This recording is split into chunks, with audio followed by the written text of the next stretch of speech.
Tarragona, la ciutat on som aquest matí, és també el lloc on transcorre l'última novel·la de Jordi Tiñena, Dies a la ciutat. Amb en Jordi Tiñena justament som aquest matí aquí a Tarragona. Bon dia, Jordi. Bon dia. És una novel·la que passa al segle XVI, que no sé si defineix més com una novel·la històrica o una novel·la d'aventures. Doncs jo prefereixo dir-ne una novel·la d'aventures, tot i que en general els periodistes crítics acostumen a parlar de novel·la històrica. I per què, doncs, prefereix d'aventures? Doncs perquè la pretensió de la novel·la no és explicar cap període històric ni cap aspecte de la història. Tot el que hi ha aquí és ficció, absolutament ficció.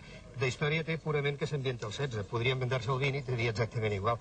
Allò que interessa és l'aventura dels personatges, els seus problemes i les seves corregudes amunt i avall de la ciutat. Justament aquí on som ara, al Pla de la Seu, al Pla de la Catedral, aquestes escales per on acabem de pujar són indrets molt concrets que apareixen en la novel·la, unes referències molt clares. Efectivament. La novel·la transcorre a la part alta de la ciutat, que és el casc antic, i llavors gira, com a quasi tot arreu, al costat de la catedral. Llavors és aquí, en aquest pla, els carrers adjacents, els que són el nucli central de la novel·la. I aquestes són les escales, les que hem pujat ara. Sí?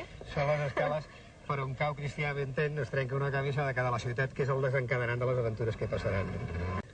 Aquest és el carrer d'en Granada, un altre dels que surt a la novel·la, on un dels protagonistes és un inquisidor que es presenta en una versió molt humana, diguem-ne. En comptes de ser un personatge malèvol, més aviat és patidor, té una malaltia que el fa ser bastant benèvol, és així? Sí, això és una exigència de la convicció que els personatges no siguin massa tòpics, és a dir, que no responguin a allò que el lector pot pensar que són des del començament. Aquest és un inquisidor que no és el que sembla, malgrat que ho ha estat.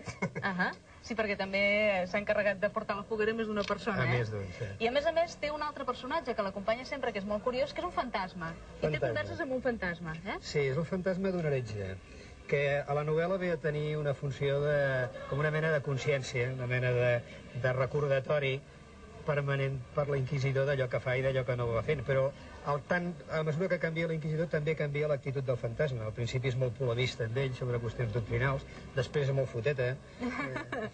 És com la veu de la seva consciència, no? Sí, és una cosa així.